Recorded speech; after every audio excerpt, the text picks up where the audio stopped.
All the people that you meet who you would consider icons like Neil Young and Paul McCartney and, you know, Weller and all,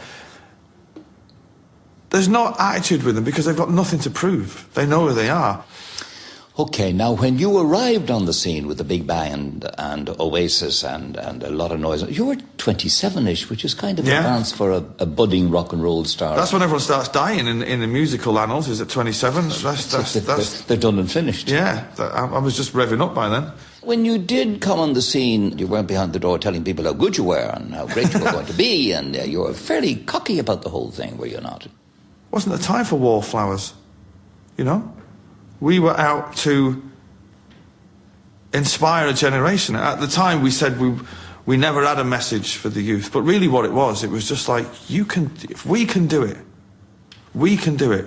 We're nobodies. We're a bunch of nobodies from a council estate. But if we can do it, you can do it.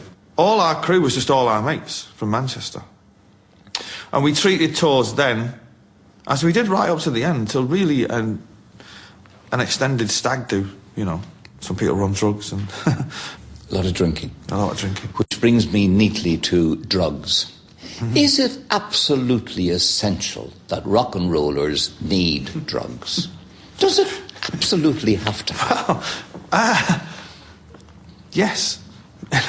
Okay. Not really, no. It's a funny thing. It's a personal thing. You know, evidently... you don't need them. I was doing all that stuff before I was even in a band.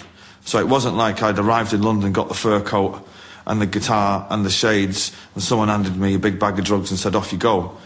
I was doing that anyway. So when you become a rock star and you have money and a big house, you know, you tend to stay in and you get bored. But there came a point for me in 1998. I went to bed one night thinking, this is the greatest thing ever. I am living the dream. I'm like the new Keith Richards.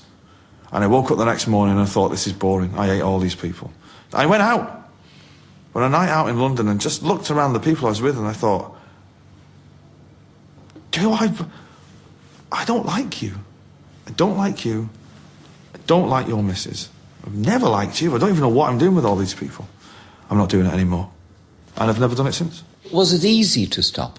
No, because trying to kick illegal drugs leads you to prescription drugs.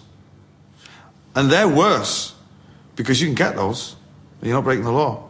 And people, doctors, are quite willing, they'll sell you anything, if you've got the money. And when you were on all that stuff, did it improve your creativity or your musicianship? Not in the slightest. No, not in the slightest? Not in the slightest. Why do they always think it does? And well, we were doing I've got to say, we were doing the wrong drugs. We were doing the one that's historically known to destroy any creativity.